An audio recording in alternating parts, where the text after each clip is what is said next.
Humour भी वहीं से आया? ह्यूमर भी वहीं से आया। मधुसूदन बाबा थे, रघुनाथ बाबा थे, वो लोग जिस किस्म से कहानी, अब जैसे रघुनाथ बाबा एक बार का किस्सा है कि वो विदाउट टिकट में पकड़ के जेल चले गए थे। एक लाइन का किस्सा है, टिकट बिना कटाए चले गए, अयोध्या जा रहे हैं, टीटी आया।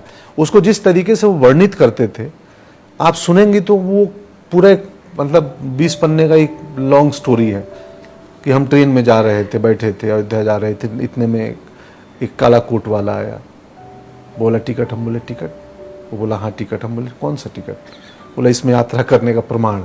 बोला प्रमाण मांगते हो, मैं अयोध्या जा रहा हूँ प्रभु राम से मिलने, कौन सा प्रमाण? तो उन्होंने बुलाया है, जा रहा हूँ। तो बोला नहीं तो ओहो आप अयोध्या जा रहे हैं, हाँ तो आप, फिर तो पुलिस वाला आ गया, बोले ये क्या? बोला आपका राजकीय सम्मान होगा। अच्छा ये करेंगे, हाँ चलिए, कहाँ? इसी में होगा, नहीं बाहर चलना। बोला चलिए। तो कहानी पूरी वहां से लेकर राजकीय अतिथि गृह तक का सम्मान बताएंगे, सब कुछ व्यवस्था मिला सम्मान पूर्वक। तो कहानी कुछ भी हो सकती है, तो उसको सुनाने के तरीके हजार होते हैं। तो ह्यूमर भी वहीं से आया। वो बाबा को, चाचा को सुनते थे, घूर रात में अलाव जगती थी, अलाव पे वो जान के सुनाते थे। हो सकता है कि जैसे मेरे सांप के किस्से सत्य नहीं है, वैसे उनका भी ट्रेन का किस्सा सत्य ना हो।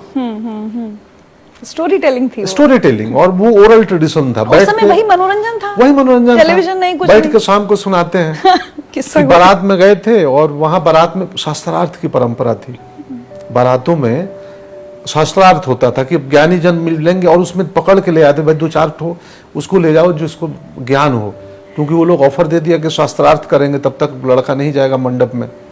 Oh my God. तो हमारे तरफ से 4 ज्ञानी पुरुष होंगे ना कि चल यहाँ बैठिए, तो वो बजाते एकदम खद्दड़ का, एकदम वो पोशाक ही ऐसी पहन के जाते थे कि सामने वाले को, क्योंकि चैलेंज दे देते थे कि एक बारात में लोग गए और उसने कोहड़ा को, तो किस टॉपिक पे शास्त्रार्थ? कुछ भी, किसी भी टॉपिक पे, वो जीके जीएस हो सकता है, वो वेद पुराण हो सकते हैं, वो धर्म हो सकता है, वो संस्कार पे हो सकता है, वो चतुराई पे हो सकता है, वो किसी भी सब्जेक्ट पे।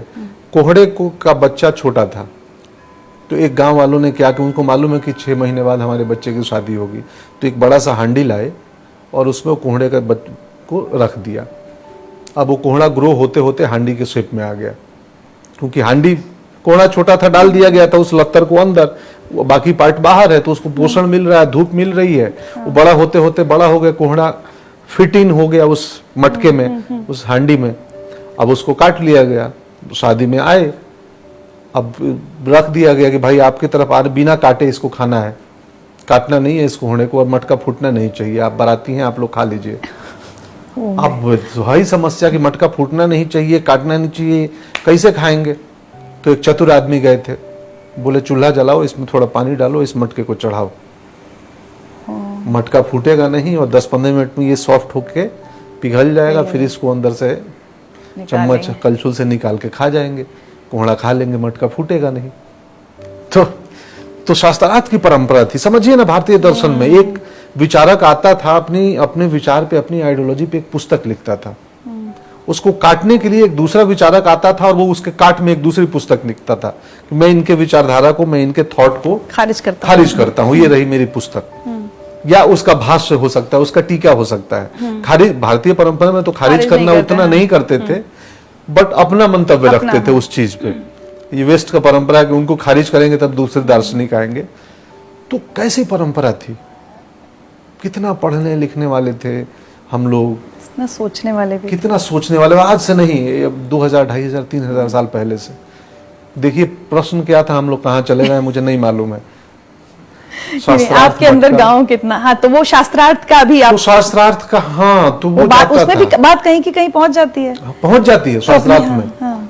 तो उसके लिए वो जाते थे, हम लड़कों को बोला कि वहां जा रहे हो बारात में तो थोड़ा तुम लोग तमीज से रहना। किया कभी? बहुत बारात में गया हूं मैं। नहीं शास्त्रार्थ नहीं, मैं हम कहाँ गया नहीं थे उस समय, मालूम है, चुप रहो बैठो।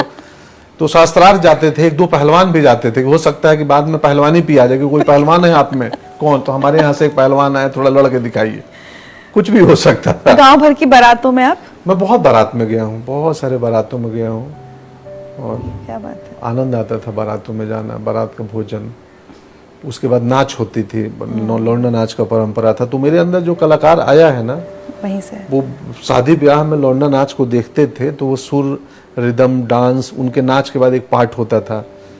तो जो भिखारी ठाकुर की परंपरा के आगे के लोग हैं जो अव्यवसायिक थे, नाच कंपनी वाले, अपनी जीविका चलाते थे अपना काम करके शादियों में।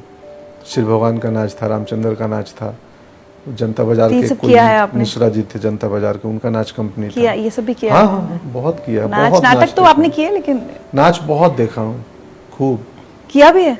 नहीं किया, नहीं सीखा हूँ। हाँ। नाटक में किया है एक बार, उस लौंडा डांस को परफॉर्म, अच्छा। रविंद्र भारती जी का प्ले था, उसमें किया था।